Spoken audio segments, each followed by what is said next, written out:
വാർത്തകളിലേക്ക് ഏവർക്കും സ്വാഗതം. ജീവിത സാഹചര്യങ്ങളിലെ കഷ്ടപ്പാടും യാതനകളും പേറി പ്രതീക്ഷയോടെയാണ് ഓരോ പ്രവാസികളും പറന്നുയരുന്നത്. എന്നാൽ കൊറോണ പ്രവാസികളിൽ ഉണ്ടാക്കിയ ആഘാതം ചെറുതൊന്നുമല്ല. ഒത്തിരിയേറെ പേരുടെ ജോലിയാണ് ഇതിനോടകം തന്നെ നഷ്ടപ്പെട്ടത്. താൽക്കാലിക വിസയിൽ ജോലി തേടിപ്പോയി ജോലി കിട്ടാതെ വരുന്നവരുടെ എണ്ണവും കുറവൊന്നുമല്ല.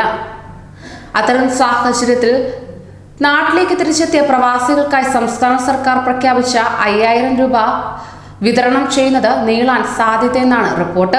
ഏജന്റുമാർ കബളിപ്പിക്കുന്ന സാഹചര്യം ഒഴിവാക്കാൻ അപേക്ഷിച്ചവരെ നേരിൽ കണ്ട് രേഖകൾ പരിശോധിക്കാനാണ് നോർക്ക ആലോചിക്കുന്നത്.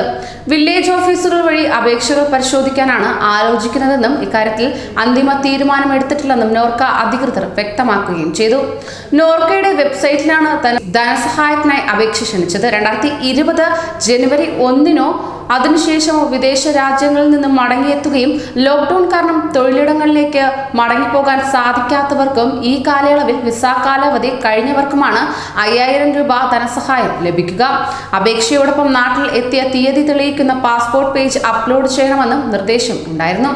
അവസാന തീയതിയായ മെയ് 5 വരെ 1,70,000 പേരാണ് അപേക്ഷിച്ചത്.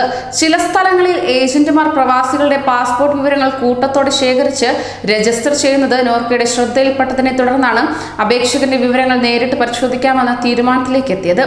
രേഖകൾ പരിശോധിച്ച ശേഷം ധനസഹായം അപേക്ഷകന്റെ ബാങ്ക് അക്കൗണ്ടിലേക്കാണ് അയക്കുന്നത്. NRI അക്കൗണ്ടിലേക്ക് പണം അയക്കുകയുമില്ല. കൂടുതൽ പ്രവാസി വാർത്തകൾക്കായി ഈ ചാനൽ സബ്സ്ക്രൈബ് ചെയ്യൂ.